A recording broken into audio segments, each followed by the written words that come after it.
Time చాలా తక్కువ ఉంది మనకు.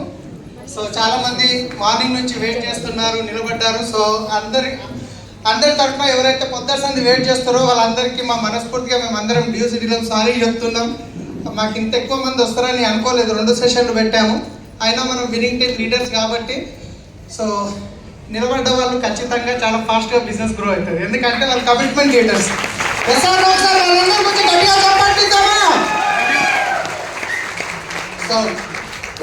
సో అందరికీ గుడ్ మార్నింగ్ అండి. నా పేరు సలీం. ఈ బిజినెస్లోకి రావడానికి ముందు నేను శంషాబాద్ ఎయిర్పోర్ట్లో ట్యాక్సీ డ్రైవర్ని. చాలామంది నమ్మరు, సో అందుకే వీడియోలు అన్నీ తీసి పెట్టాను నేను. కానీ ఈరోజు 5 మంది డ్యూసిటీస్ 5 బెంచ్ కార్లు తీసుకొని మేము ఇంచుమించు 17 లొకేషన్ అన్నమాట, 17 లొకేషన్స్ మీటింగ్ వెళ్ళాము. సో వెళ్ళిన ప్రతి చోట మేమేదో బెంచ్ కార్లు నడిపిస్తున్నామని గర్వంగా చూపించుకోనికే కాదు, తినడానికి ఫుడ్ లేని స్టేజ్ నుంచి బెంచ్ కార్ నడపగలుగుతున్నామంటే ఈ రోజు ఇక్కడ కూర్చున్న ప్రతి ఒక్కరికి అవకాశం ఉంది అని చెప్పడానికి ఒక హోప్ ఇవ్వడానికి వచ్చాము. సో మీరు రెడీ ఉన్నారా? సో రైట్, ఒక చిన్న స్టోరీతో స్టార్ట్ చేస్తానండి. సో ఒక వ్యక్తికి యాక్సిడెంట్ జరిగింది. ఆ వ్యక్తిని హాస్పిటల్కి అంబులెన్స్లో తీసుకెళ్తున్నారు. సో సార్ మీరు ముందుకు వచ్చి కూర్చోండి, ఇక్కడ అభ్యంపే అజాయి కూర్చోండి, పర్లేదు. సో ఆ వ్యక్తిని హాస్పిటల్ తీసుకెళ్లారు. అంబులెన్స్ లో తీసుకెళ్లిన తర్వాత ఎమర్జెన్సీ గేట్ దగ్గర డాక్టర్ అతన్ని చూసిన తర్వాత ఆ వ్యక్తి ఒక 2 గంటల్లో చనిపోయే పరిస్థితి ఉంది. డాక్టర్ అన్నాడు, ఎందుకు తెచ్చిరినని, అనవసరంగా 2 గంటల్లో చనిపోతాడు అని చెప్పి అన్నాడు అనుకోండి. ఆ 2 గంటల్లో చనిపోయే వ్యక్తి గంట లోపల చనిపోతాడు, ఎందుకంటే ఇక నేను బతకను అని కన్ఫర్మ్ అయిపోయింది కాబట్టి.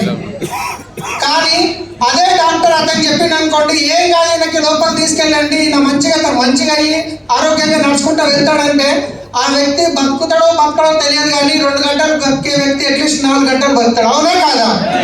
సో అక్కడ చేసిన పని ట్రీట్మెంట్ ఏం లేదు, డాక్టర్ ఒక హోప్ ఇవ్వడం జరిగింది. ఏమి ఇవ్వడం జరిగింది? హోప్. ఈరోజు చాలా మంది వెస్టేజ్ స్టార్ట్ చేసి కొందరు సీనియర్స్ ఉన్నారు, కొందరు ఫస్ట్ టైం వచ్చిన వాళ్ళు ఉన్నారు. వాళ్ళంటే సక్సెస్ అయిపోయారు, మరి నేను సక్సెస్ అవుతామా అని చెప్పి ఒక డౌట్ ఉంటుంది, ఏదో పని రావునా కాదా? కానీ ఇక్కడ మేమందరం ఈరోజు మీకు ఒక హోప్ ఇస్తున్నాం. కమిట్మెంట్ గా 5 సంవత్సరాలు నిలబడితే బెంచ్ మీ ఇంటి ముందర ఉంటుంది. సో బెంచ్ ఒకటే కాదు, బెంచ్తో పాటు లక్షల ఇన్కమ్ తీసుకోవచ్చు. ఎందుకంటే ఈ బిజినెస్ లో రావడానికి ముందు నేను శంషాబాద్ ఎయిర్పోర్ట్ లో టాక్సీ డ్రైవర్ గా పనిచేశాను. 4 సంవత్సరాలు అక్కడ పనిచేసిన తర్వాత అక్కడ నాకు ఇంచుమించు మంచి ఇన్కమ్ వచ్చేది. కానీ ఒక స్ట్రైక్ జరిగింది అక్కడ. ఆ స్ట్రైక్ లోపల ఇంచుమించు 45 డేస్ స్ట్రైక్ జరిగింది. నెలకి మేము ఇంచుమించు 25,000-30,000 సంపాదించే వాళ్ళం మెరు క్యాబ్ లో. కానీ ప్రతి నెల మేము ఇంటి రెంట్ పే చేయాలి 45 డేస్ స్ట్రైక్ జరగడం వల్ల. సో ఈ స్ట్రైక్ ఎప్పటి వరకు అవుతుందో తెలియదు అని చెప్పేసి నేను నాకు పెళ్లికి పెట్టిన కొంచెం బంగారం ఉంటే కూదబెట్టి ఒక ఫస్ట్ కార్ తీసుకున్నాం. ఆ కార్ తీసుకున్న తర్వాత నాకు తెలిసిన కస్టమర్స్కి సర్వీస్ ఇచ్చుకుంటూ సో హైదరాబాద్లో ఉన్న అశోక్ నగర్, అమీర్పేట్, మాదాపూర్, బొల్లారం వరకు 90 హోటల్స్కి సర్వీస్ స్టార్ట్ చేసిన. నా దగ్గర ఒక 40 అటాచ్ వెహికల్ తిరిగేటివి. 5 మంది అమ్మాయిలు కాల్ సెంటర్లో పనిచేసేవాళ్ళు. డ్రైవర్గా ఉన్న వ్యక్తిని నెలకి 80,000 నుంచి ₹1,00,000 వరకు సంపాదించే స్టేజ్కి వెళ్ళాను. నెలకి ₹1,00,000 దాకా వస్తుంది కదా అని ఆశతో జీవితంలో ఫస్ట్ టైం ఇల్లు కొన్న 72 గజాలది హఫీజ్పేట్, ప్రేమ్ నగర్ 6th గల్లీలో. సో అంత బాగానే నడుస్తుంది అనుకున్న టైంలో ఓలా క్యాబ్, ఊబర్ క్యాబ్ రావడం వల్ల కంప్లీట్గా నా దగ్గర ఉన్న ఈ 40 మంది వాళ్ళ కార్లు తీసుకొని ఓలా క్యాబ్, ఊబర్ క్యాబ్ దగ్గరికి వెళ్ళిపోయారు. అప్పుడు నా దగ్గర బిజినెస్ ఉంది, హోటల్స్ నుంచి నాకు కాల్స్ వస్తున్నాయి, కానీ నా దగ్గర కార్లు లేవు. నా దగ్గర 2 ఆప్షన్స్ ఉండే, అన్నీ బంద్ చేసి ఏంటన్నా డ్రైవర్గా పని చేసుకోవాలి లేదా కార్లు కొనుక్కోవాలి.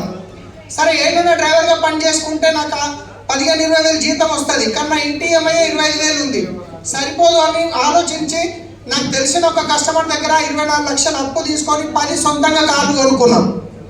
EMI పైన డౌన్ పేమెంట్ ఒక్కొక్క వెహికల్కి 2-2.5 లక్షలు డౌన్ పేమెంట్ చేసి 10 కార్లు కొనుక్కున్నా. ఈ 40 మంది కలిసి చేసే బిజినెస్ని 10 కార్ల మీద 10 మంది డ్రైవర్లను పెట్టి మళ్ళీ మేనేజ్ చేసిన. ప్రతి నెల 24 లక్షలకి 70,000 ఇంట్రెస్ట్ కట్టాలి, 10 కార్ల EMIలు కట్టాలి, 10 మంది డ్రైవర్ల జీతాలు ఇవ్వాలి, కాల్ సెంటర్లో పనిచేసే అమ్మాయిల జీతాలు ఇవ్వాలి, కాల్ సెంటర్ పెట్టిన సెంటర్ కిరాయి ఇవ్వాలి. మళ్ళీ నాది అన్ని బాగానే అన్ని 1 year వరకు మళ్ళీ బిజినెస్ సెట్ అయింది, మంచిగా అయిపోయింది అనుకున్న టైం లోపల ఓలా క్యాబ్ వాళ్ళు ఆ రేట్లు ఉంటాయి కదా, మన ఎయిర్పోర్ట్ డ్రాప్కి మేము 700 తీసుకునే వాళ్ళం, వాళ్ళు 300-350 ఇవ్వడం స్టార్ట్ చేశారు. Almost 50% discount. 6 నెలలు ఆఫర్ ఎప్పుడు దాకా ఇస్తారు కూడా మనకు తెలియదు. 3 నెలలు చూసినా ఆ 3 నెలల్లో నా దగ్గర మొత్తం ఎవరైతే కస్టమర్స్ వస్తున్నారో ఎవరి కాల్స్ వస్తలేవు, బిజినెస్ కంప్లీట్గా జీరో అయిపోయింది. నెలకి 80,000 లక్ష రూపాయలు సంపాదించే స్టేజ్ నుంచి బిజినెస్ జీరో అయిపోయింది. ఎలాగైనా బిజినెస్ని నిలబెట్టాలని బాగా ప్రయత్నం చేసిన. ఆ 3 నెలల్లో మళ్ళీ 2,70,000 అప్పు చేయాల్సి వచ్చింది. ఎందుకంటే ప్రతి నెల ఈఎంఐ కట్టాల్సిందే, డ్రైవర్లకు జీతాలు ఇవ్వాల్సిందే, 70,000 ఇంట్రెస్ట్ కట్టాల్సిందే, కాల్ సెంటర్ రెంట్ కట్టాల్సిందే. సో 3 నెలల తర్వాత అర్థమైపోయింది నా చేతి లేదు, ఇంత పెద్ద ట్రావెల్స్ దీన్ని నేను తట్టుకోలేను అన్న విషయం అర్థమైపోయి అప్పటి నుంచి మళ్ళీ నడవని వెహికల్స్ ఇంటికాడ పెట్టుకొని ఏం చేయాలి, జన్మ పడతాయని చెప్పేసి అమ్మడం స్టార్ట్ చేసినాం. కొనేటప్పుడు 2.5-3 లక్షలు పెట్టి కొన్న వెహికల్ అమ్మేటప్పుడు అవే డబ్బులు వస్తాయా? 30,000-40,000 అమ్మాల్సి వచ్చింది కంటిన్యూ ఫైనాన్స్లో. 2 వెహికల్స్ అమ్మాలి, ఈ మంత్ ఇంట్రెస్ట్ కట్టాలి. నెక్స్ట్ మంత్లో 2 వెహికల్స్ అమ్మాలి, నెక్స్ట్ మంత్ 70,000 ఇంట్రెస్ట్ కట్టాలి. అలా చూస్తూ వెహికల్స్ వెళ్ళిపోయినాయి. కొనుక్కున్న 72 గజాలు ఇల్లు వెళ్ళిపోయింది. పెళ్లికి పెట్టిన బంగారం అమ్ముకోవాల్సి వచ్చింది. మొత్తం జీరో అయిపోయింది. నెలకు 1,00,000 రూపాయలు వచ్చే స్టేజ్ నుండి ఉల్టా నెల తిరిగేసరికి 70,000 కట్టాల్సిన స్టేజ్.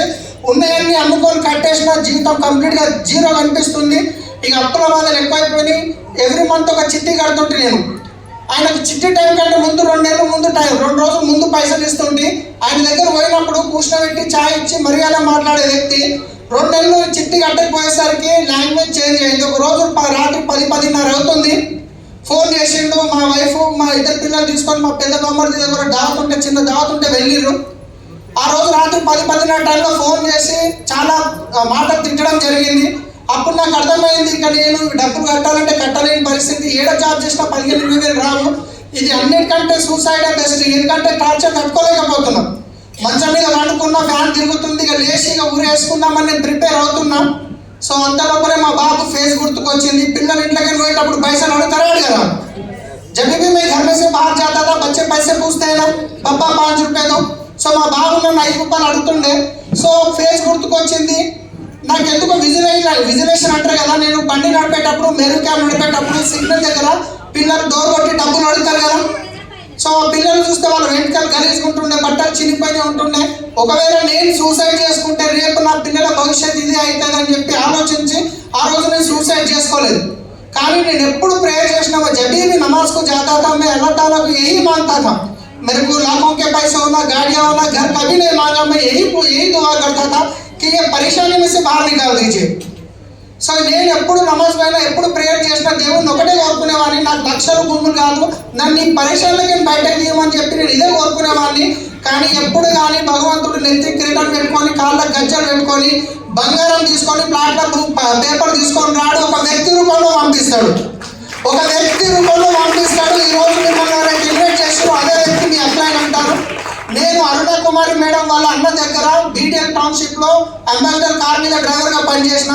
వాళ్ళ అన్న హ్యాండిక్యాప్లు ఉండే చనిపోయిన తర్వాత వాళ్ళతో నాకేం పని ఉంది. కానీ 10 సంవత్సరాల తర్వాత ఆమె కాల్ చేసింది నాకు, సలీం ఎక్కడ ఉంటున్నా, పెళ్ళి అయిందంట, పిల్లలు ఒకసారి పిల్లలు తీసుకొని మా ఇంటికి రా, నేను సంగారెడ్డిలో ఉంటున్నా కలెక్టర్ ఆఫీస్ పక్కన. అంటే సరే మేడం వస్తా అని చెప్పిన. వెళ్ళాలనుకోలేదు, కానీ అక్కడ జైరాబాద్ దగ్గర రాయకోడ్లో ఒక డిన్నర్కి వెళ్ళేది ఉండే. ఆ వెళ్ళేటప్పుడు మేడం ఇన్నే ఉంటారు కదా, ఒకసారి కలిసిపోదామని నేను మా వైఫ్ ఇద్దరం వెళ్ళాం. వెళ్ళిన తర్వాత మేడం టీ ఇచ్చిన తర్వాత ఒక వెస్టేజ్ ప్లాన్ అని చెప్పి స్టార్ట్ చేసింది. నేను పక్కా డిసైడ్ అయినా ఇది చెయ్యొద్దు అని. ఇక్కడ నేను వింటున్నా, ఇక్కడికి వదిలేస్తున్నాం. ఎందుకంటే ఈ సబ్బులు పట్టుకొని నేను ఎవరి దగ్గర తిరగాలి అమ్మ నీకే? ఫస్ట్ టైం ప్లాన్ అప్పుడు అనిపిదా? సో కంప్లీట్గా చేయొద్దు అని డిసైడ్ అయి విన్నా. కాకపోతే వాళ్ళ తన పని చేసిన కాబట్టి నేను కాదనలేక జైన్గా ఒక ఏమైనా కట్టాల్సి వస్తే మాత్రం కావద్దు, ఫ్రీ అయితే అయిదామనే ఉద్దేశంతో అనుకున్నా. ఫ్రీ జాయినింగ్ అనగానే ఆధార్ కార్డు ఇచ్చేసిన, ఓకే ఇది జాయిన్ చేయమని. మేడం అనుకుంది ఇంకా స్టార్ట్ చేసి అనుకుంది. నేను మాత్రం కంప్లీట్గా నెగిటివ్ ఉన్నా. ఆ తర్వాత ప్రోడక్ట్ తీసుకోమని కొన్ని ప్రోడక్ట్ ముందు పెడితే నాతో 360 రూపాయలు ఉండే. ఒక నీమ్ సోప్, ఒక నైట్ క్రీమ్ తీసుకున్నాం. ఆ నీమ్ సోప్ తీసుకొని వాడినాం. ఇంటికి పోయినాక బాగుంది అని ఫోన్ చేస్తే ఏడ బిజినెస్ చేయమంటుందన్న భయంతో బాగుందని కూడా ఫోన్ చేసి చెప్పలేదు. కానీ నిజంగా నా టైం బాగుంది. 2 రోజుల తర్వాత ఆమె నాకు ఫాలోఅప్ కాల్ చేయడం జరిగింది. సో సలీం మేము టోనీ చౌక్ వెళ్తున్నాం, మీ ఇంటి ముందటి నుంచి హఫీజ్పేట్ ఫ్లైఓవర్ నుంచి